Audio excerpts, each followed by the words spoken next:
As you've gone throughout camp, what may be some of the biggest changes you've seen in him from last year?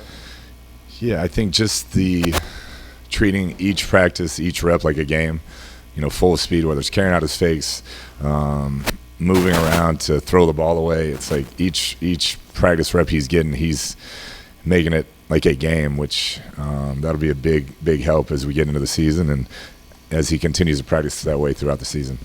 And then with Terry, what kind of things can you do now even to help make sure that when he gets back out in the field that there's not this long transition period to get that rhythm and connection back with Jaden? Yeah, with him or just kind of overall? With Terry in particular.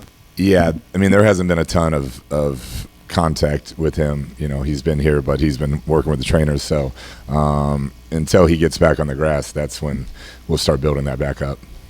At that point, what can you do at that point to make sure it doesn't take a long time? Yeah, I think, that's one of those deals. It's just time on task, and luckily what they had last year to build a lot of rapport and chemistry, and Terry understands our system going into a year or two, so that should expedite the process. But to me, it's time on task together on the grass is really the only way that you can continue to build. Was there anything you were unhappy with from that New England game, or to show you anything you needed to work on? Yeah, you try to, improve in some area, no matter who's going out there, who's starting, who's playing. You want to be more efficient. I think, the turnovers were not good. I thought we had a chance to make some plays early in that game that we did not, and then it snowballed a little bit. Guys started pressing, but when guys have their opportunities, they got to make plays, and so hopefully we cleaned up some things. And I think the ball security is probably the biggest issue. To turn it over twice, that can't happen in any game. Kliff, obviously you guys are without some offensive linemen right now, especially inside. What do you kind of make of your interior line right now, and including the guys on the depth, because you have also the factors of those guys also? Yeah, I think they've done a nice job stepping up. Julian Good-Jones and Chris Paul. We moved Wiley in some. He's shown his versatility. Nick Allegretti started last year. Has done a nice job, and so we'll see how it shakes out when Brandon and Sam get back. But it was good to have those guys get that type of rep and us be able to move some guys around and see how it would function if something did happen. In the RB room, we obviously talked about some of the main guys, but in the scrimmage the other day, some of the other guys, Felton and Chris Rodriguez, had some good moments. It's obviously going to be some interesting decisions. What do you kind of make of that room, and particularly those guys at the back end? What are they kind of showing you? Yeah, I mentioned it the first time we talked. I think all 6 or 7 guys in there have a place in this league. They all have dynamic traits, all have things they do really well, and guys, when they've had their opportunity, have played at a high level, especially last year when C-Rod got his chance, J-Mac. Kaz has shown some good stuff. Obviously, everybody's talked about Bill. So it's a deep group, and we just got to see how it shakes out. Hey, good morning, Coach. Kind of a football theology question, if you don't mind. So we talk about balance all the time, and to some people that means like 50% run, 50% pass. What does balance and balanced offense really mean to you, though, as a coordinator? Yeah, to me, it's basically about how can we be most effective against that defense on that day.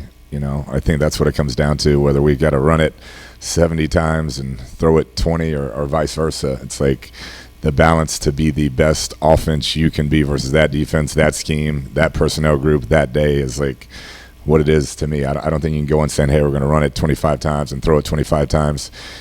Defenses change. Personnel changes. Guys get injured. Maybe their personnel change. And so you just have to be willing to do what you do best on that certain day. Hey, good morning, Coach. Good morning. I'm going back to the running back room because we did talk about that in the last time that you spoke with us, specifically on Brian Robinson Jr. What have you seen so far out of him this camp? Yeah, he's continued to progress. He's a guy that when you put the pads on and you really practice full speed is when he really shows up. I thought he had his best practice against New England when we did the competition versus them before the game, and just a guy who keeps getting better in our system. I think he understands it more and is more and more comfortable. Hi, Coach. Looking at this offense overall, have you seen them come together, starting to mash and gel?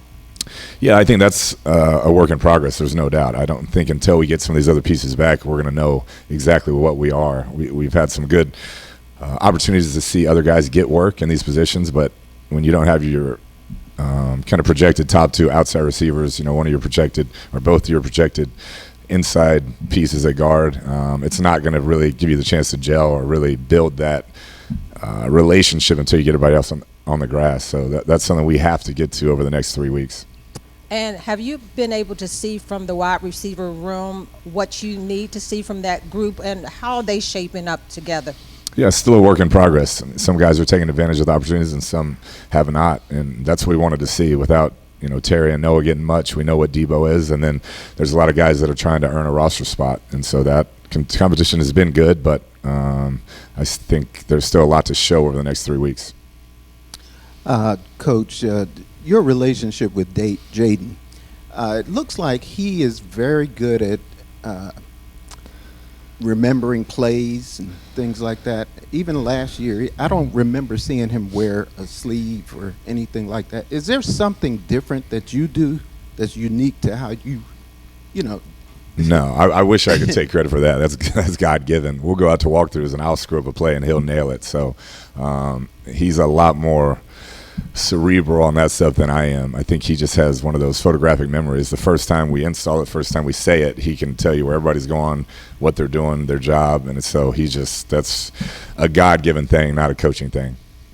Morning, Kliff. More on Jaden. As he continues to grow and evolve, compared to last year, are you giving him more responsibility or more tasks that not necessarily you didn't do in year one, but now you are implementing in year two? And do you have an example of that? Yeah, I think just organically really controlling the entire process, mastering the system. He's done a great job. So he's seeing things pre-snap, getting us into different things that maybe he wouldn't have seen last year when it was moving a little bit faster for him. But you definitely see, particularly the protections, really taking pride in getting us slid the right way. And then a lot of the checks that we have in our offense, trying to get us into our best matchup, get us into our best pass play, best run play versus certain looks. He's been all over those this whole camp. So that's a big jump from just trying to execute the play call to really seeing it and getting us in the best situation most times. Hey, Kliff, going back to Terry real quick, you talk about, gelling with the offense on the grass. How much work are you getting with him in the classroom, and kind of at this point of the season, how high value is that? Is the meeting work? Yeah, I think, not as much as we would if he was full go, there's no doubt. But I think, like I said, I'm huge on walkthroughs, on practice, things like that, because until you get on the grass and actually do it and feel the timing, feel the depths of routes and things of that nature, I don't know exactly how much you can get out of that. So I think we're kind of at that point to where we need to start getting those guys when they're available out there and gelling and seeing what we are as an offense. Hey, Kliff, good morning. Wes Welker is a guy you've known for a long, long time. He's listed as in the front office, but we see him out there every day in the field. Like, what exactly is Wes doing for you guys, and what does he bring to a football team? Yeah, he does a lot. I thought DQ had a great thought on that. Adam had a great thought on that. He's helping the defense a lot, bringing an offensive perspective into their room, and then obviously just as a tool for any of the current players and receivers to just bump ideas off of, for me to use for ideas. He's kind of a jack of all trades for us right now, but a guy that's competitive, can share that type of wisdom, those type of stories, the things he's been through with our current team. He's been an incredible addition to us. Yeah. One more thing on Jaden. There's so much that goes into that position that's like not football related. I guess, have you seen him handle that side of things? And has there been a change in that, given all that comes out of a guy when you have the success he did in year one? Yeah, I have not. I mean, he's very laid back, still treats people tremendously well, very attentive in meetings, wants to be great, gets earlier and earlier on his walkthroughs. So if anything, I've seen pretty as much as overall routine and kind of process improve greatly from year one to year two.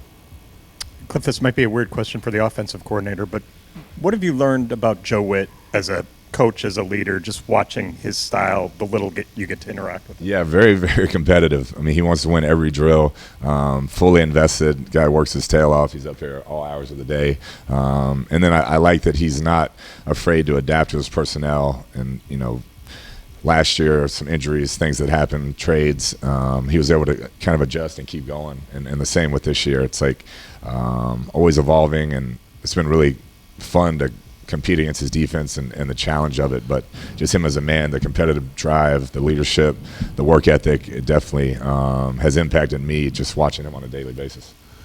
Coach, we talk a lot about Jaden's instinct, but about your instinct. I was watching the documentary on the Kingdom, and they interviewed you about Patrick Mahomes. Your instinct on what you see in a quarterback, even before they get to a point of stardom, like you've been around these. What are you, when you talk about the players' instincts, what are your instincts? What do you look for? Yeah, I mean, it's a bunch of stuff. I think those are two guys that anybody could have said, hey, they're going to be really good. You know, it wasn't Patrick, when you watch his high school film, it was like unique to anything I've ever seen. He just had a incredible vision of the field. It didn't look like a guy who'd been brought up playing the position in all the different camps and quarterback tutors, but he led and he moved the football. And with Jaden, just watching him in college, his ability to progress was very unique to a lot of college kids. You can set it up in college. A lot of times you get them to their first read and they'll cut it loose. But his ability, with all his natural running ability, to stay in the pocket, progress through, the touch passes, the accuracy, it was just unique to most of the players that I've ever scouted. Appreciate it, Coach. Thank y'all.